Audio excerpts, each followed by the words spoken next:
ನಮಸ್ಕಾರ ಫ್ರೆಂಡ್ಸ್, ಉತ್ತರ ಕರ್ನಾಟಕದ ಅಡುಗೆಗಳು ಚಾನಲ್ನ ವೀಕ್ಷಿಸುತ್ತಿರುವ ನಿಮಗೆಲ್ಲರಿಗೂ ನನ್ನ ಚಾನಲ್ಗೆ ಸ್ವಾಗತ. ಇವತ್ತಿನ ದಿನ ಮಿಶ್ರ ಕಾಳುಗಳ ಪಲ್ಯ ಅಥವಾ ಉತ್ತರ ಕರ್ನಾಟಕದ ಒಂದು ಸ್ಪೆಷಲ್ ರೆಸಿಪಿ ಪ್ರೋಟೀನ್ ಪಲ್ಯ ಅಂತಲೂ ಹೇಳ್ಬೋದು. ಆ ಪಲ್ಯ ನಿಮ್ಮ ಜೊತೆ ಶೇರ್ ಮಾಡ್ಕೊಳತ್ತೀನಿ. ಇದು ಮಿಕ್ಸ್ಡ್ ಕಾಳುಗಳಂದರೆ ನೀವು ಮನೆಯೊಳಗಿರುವಂತಹ ಎಲ್ಲ ಕಾಳುಗಳನ್ನು ಸೇರಿಸಿ ಮಾಡ್ಕೋಬೋದು. ನಾನಿಲ್ಲಿ ಒಂದು ಪಾತ್ರೆ ಇಟ್ಕೊಂಡು ಅದಕ್ಕೆ 2 ಚಮಚದಷ್ಟು ಎಣ್ಣೆ ಹಾಕ್ಕೊಂಡಿನಿ. ಎಣ್ಣೆ ಸ್ವಲ್ಪ ಬಿಸಿ ಆದಮೇಲೆ ನಾನಿಲ್ಲಿ ಕಾಳುಗಳು ಏನೇನು ತೊಗೊಂಡಿನಿ ಅಂದ್ರೆ ಮಡಕೆ ಕಾಳು, ಹೆಸರು ಕಾಳು, ಆಮೇಲೆ ಶೇಂಗಾ ಮತ್ತು ಕಡ್ಲೆಕಾಳು, ಹುರುಳಿಕಾಳು ಇವಿಷ್ಟನ್ನು ಕಾಳು ನೆನೆಸಿ ಸ್ವಚ್ಛಗೆ ತೊಳೆದು ನೆನೆಸಿ ಮೊಳಕೆ ಕಟ್ಟಿಸಿಟ್ಕೊಂಡಿದ್ದೆ. ಅವನ್ನ ತೊಗೊಂಡೇನಿ. ಇವು ನಿಮ್ಮ ಮನೆಯೊಳಗೆ ಯಾವ ಥರ ಕಾಳುಗಳು ಇರ್ತೈತೆ ಅವನ್ನ ತೊಗೊಂಡು ಮಾಡ್ಕೋಬೋದು.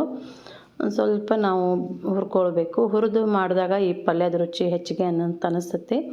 ಕುದಿಸಿ ಮಾಡಿರುವಂತಹ ಟೇಸ್ಟೇ ಬೇರೆ, ಹುರಿದು ಮಾಡಿರುವಂತಹ ಕಾಳಿನ ಟೇಸ್ಟೇ ಬೇರೆ. ಇವು ಮೊಳಕೆ ಕಟ್ಟಿರೋದ್ರಿಂದ ಜಾಸ್ತಿ ಇವನೇನು ಕುದಿಸೋ ಅಗತ್ಯನೂ ಇಲ್ಲ. ರುಚಿ ಕಡಿಮೆ, ಜಾಸ್ತಿ ಕುದಿಸಿದ್ರೆ ಕುಕ್ಕರ್ನ ಹಾಕಿ ಕುದಿಸಿದ್ರೆ ರುಚಿ ಕಡಿಮೆ ಆಗಿಬಿಡ್ತೈತಿ. ಈ ಥರ ಹುರಿದು ಮಾಡಿದಾಗ ರುಚಿ ಭಾಳ ಅಂತ ಅನಿಸುತ್ತೆ ನೋಡಿರಿ. ಮತ್ತು ಅದಕ್ಕೊಂದು ಒಗ್ಗರಣೆಗೆ 1 ಚಮಚದಷ್ಟು ಎಣ್ಣೆ ಹಾಕಿ ಜೀರಿಗೆ, ಸಾಸಿವೆ ಮತ್ತು 1 ಗಡ್ಡೆ ಬೆಳ್ಳುಳ್ಳಿನ ಜಜ್ಜಿಟ್ಕೊಂಡಿದ್ದೆ ಅದನ್ನು ಹಾಕ್ಕೊಳ್ತೇನೆ. ಹಂಗೆ ಒಂದು ಮೀಡಿಯಮ್ ಸೈಜಿನ ಉಳ್ಳಾಗಡ್ಡಿ ಹಾಕ್ಕೊಂಡು ಇದನ್ನ ಫ್ರೈ ಮಾಡ್ಕೊಳ್ತೀನಿ. ಉಳ್ಳಾಗಡ್ಡಿ ಸ್ವಲ್ಪ ಬೆಂದಮೇಲೆ ಒಂದು ದೊಡ್ಡ ಸೈಜಿಂದು ಟೊಮೆಟೊ ಹಣ್ಣು ಕೂಡ ಹಾಕ್ಕೊಳ್ತೀನಿ. ಉಳ್ಳಾಗಡ್ಡಿ ಮತ್ತು ಟೊಮೆಟೊ ಹಣ್ಣು ಮೆತ್ತಗಾಗೋವರೆಗೂ ಸ್ವಲ್ಪ ಬೇಯಬೇಕು. ಎರಡೂ ಸ್ವಲ್ಪ ಸರಿಯಾಗಿ ಬೇಯಿಸ್ಕೊಳ್ರಿ. ಟೊಮೆಟೊ ಹಣ್ಣಿನ ಬದಲಾಗಿ ನೀವು ಸ್ವಲ್ಪ ಹುಣಸೆ ಹಣ್ಣಿನ ರಸನೂ ಹಾಕ್ಕೋಬೋದು, ಅದು ಕೂಡ ಟೇಸ್ಟ್ ಅನ್ನಿಸ್ತೈತಿ. ಈ ಕಾಳುಗಳು ಎಲ್ಲ ಆರೋಗ್ಯಕ್ಕೆ ನಮ್ಗೆ ಅನುಕೂಲ ಆಗುವಂತಹ ಕಾಳುಗಳನ್ನು ಹಾಕೀನಿ. ಹೆಸರು ಕಾಳು, ಮಡಕೆ ಕಾಳು ಮತ್ತು ಕಡಲೆಕಾಳು, ಶೇಂಗಾ, ಹುರುಳಿಕಾಳು ಇವುಗಳಲ್ಲಿ ಪ್ರೋಟೀನ್ ಅಂಶ ಜಾಸ್ತಿ ಇರ್ತೈತಿ. ಈ ಥರ ಒಂದು ರೆಸಿಪಿನ ನೀವು ಮನೆಯೊಳಗೆ ಟ್ರೈ ಮಾಡಿರಿ. ಭಾಳ ಟೇಸ್ಟಿ ಅನಿಸ್ತೈತಿ ಮತ್ತು ಆರೋಗ್ಯಕ್ಕೂ ಭಾಳ ಒಳ್ಳೆಯದು. ರೊಟ್ಟಿ ಜೊತೆ, ಚಪಾತಿ ಜೊತೆ ಈ ಪಲ್ಯ ಭಾಳ ರುಚಿ ಅಂತ ಅನಿಸ್ತೈತಿ. ಈಗ ಹುರಿದಿಟ್ಕೊಂಡಿರುವಂತಹ ಕಾಳನ್ನು ಒಗ್ಗರಣೆಗೆ ಹಾಕ್ಕೊಳ್ರಿ. ನಾನಿಲ್ಲಿ 1 ಚಮಚದಷ್ಟು ಪಲ್ಯದ ಪುಡಿ ಹಾಕ್ಕೊಳ್ತೀನಿ. ಹಂಗೆ 1-1.5 ಚಮಚದಷ್ಟು ಅಚ್ಚ ಖಾರದ ಪುಡಿನ ಹಾಕ್ಕೊಳ್ತೀನಿ.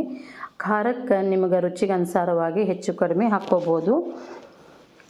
ಮತ್ತು ರುಚಿಗೆ ಬೇಕಾಗುವಷ್ಟು ಉಪ್ಪನ್ನು ಹಾಕ್ಕೊಳ್ರಿ. ಈ ಹುರಿದಿದ್ನೆಲ್ಲ ಕಾಳು ಅದನ್ನ ಸ್ವಲ್ಪ ಕಾಯಿ ತುರಿ, ಉಪ್ಪು, ಲಿಂಬೆ ಹಣ್ಣು ಹಾಕ್ಕೊಂಡು ತಿಂದರೆ ಭಾಳ ರುಚಿ ಅಂತ ಅನಿಸುತ್ತೆ. ಪಲ್ಯನ ಮಾಡ್ಕೋಬೇಕಂತೇನಿಲ್ಲ.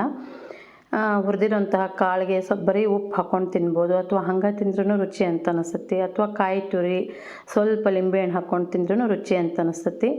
ಅಥವಾ ಈ ಥರ ಪಲ್ಯ ಮಾಡ್ಕೊಂಡು ತಿನ್ಬೋದು. ಯಾವ ಥರ ಮಾಡಿದ್ರೂ ಕಾಳುಗಳಿಂದ ಮಾಡಿರೋಂತಹ ಅಡುಗೆ ಭಾಳ ರುಚಿನೇ ಅಂತ ಅನಿಸುತ್ತೆ. ಬರೀ ಮೊಳಕೆ ಕಟ್ಟಿದ ಕಾಳು ತಿಂದ್ರೂ ಆರೋಗ್ಯಕ್ಕೆ ಭಾಳ ಒಳ್ಳೆಯದು. ಅಥವಾ ಬೇಯಿಸಿ ತಿಂದ್ರೂ ರುಚಿ ಅಂತ ಅನಿಸುತ್ತೆ. ಈಗ ನಾನಿಲ್ಲಿ ಪಲ್ಯ ಮಾಡಿ ತೋರಿಸಿನಲ್ಲ, ಇದು ರೊಟ್ಟಿ ಚಪಾತಿ ಜೊತೆ, ಸೈಡ್ಗೆ ಅನ್ನದ ಜೊತೆನೂ ರುಚಿ ಅಂತ ಅನಿಸ್ತೈತಿ. ಒಂದು ಸ್ವಲ್ಪ ನೀರು ಹಾಕಿ ಇದನ್ನ ಬೇಯಿಸ್ಕೊಳ್ರಿ. ಮೊಳಕೆ ಕಟ್ಟಿಸಿ ನಾವು ಹುರಿದು ಪಲ್ಯ ಮಾಡಕತ್ತಿರೋದ್ರಿಂದ ಜಾಸ್ತಿ ಈ ಒಂದು ಪಲ್ಯನ ಕುದಿಸೋದೇನು ಬೇಡ. ಯಾಕಂದರೆ ಜಾಸ್ತಿ ಕುದಿಸಿದ್ರೆ ಈ ಕಾಳುಗಳನ್ನೆಲ್ಲರ ಸತ್ವನೂ ಕಡಿಮೆ ಆಗ್ತೈತಿ, ರುಚಿನೂ ಕಡಿಮೆ ಅಂತ ಅನಿಸ್ತೈತಿ. ಅದರ ಸಲುವಾಗಿ 1 ಕುದಿ ಕುದಿಸ್ಕೊಂಡ್ರೆ ಸಾಕು. ಈಗ ನಾನಿಲ್ಲಿ ಒಂದು ಸ್ವಲ್ಪ ಬೇಯಿಸ್ಕೊಂಡಿನಲ್ಲ, ಈಗಿನ ಮೇಲೆ ಒಂದು ಸ್ವಲ್ಪ ಕೊತ್ತಂಬರಿ ಸೊಪ್ಪು ಹಾಕಿ ಸರಿಯಾಗಿ ಮಿಕ್ಸ್ ಮಾಡಿಕೊಂಡು ಬಿಸಿ ಬಿಸಿ ರೊಟ್ಟಿ ಜೊತೆ ನಾನಿಲ್ಲಿ ಸರ್ವ್ ಮಾಡ್ತೀನಿ. ಇವತ್ತಿನ ದಿನ ನಾನು ಗುರಾಳ್ ಚಟ್ನಿ ಮಾಡಿದ್ದೆ.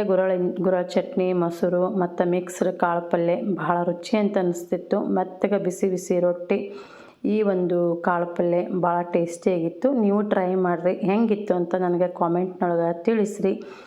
ಮತ್ತು ಫಸ್ಟ್ ಟೈಮ್ ನನ್ನ ಚಾನಲ್ನ ನೋಡ್ತಿದ್ರೆ ಪ್ಲೀಸ್ ನನ್ನ ಚಾನಲ್ನ ಸಬ್ಸ್ಕ್ರೈಬ್ ಮಾಡಿಕೊಂಡು ವಿಡಿಯೋ ನೋಡಿರಿ. ಹೆಚ್ಚು ನೀವು ವಿಡಿಯೋಗಳನ್ನು ನೋಡಿ ಸಪೋರ್ಟ್ ಮಾಡೋದ್ರಿಂದ ನನಗೂ ಹೆಚ್ಚು ವಿಡಿಯೋಗಳನ್ನು ಹಾಕೋದಕ್ಕೆ ಹೆಲ್ಪ್ ಆಗ್ತೈತಿ.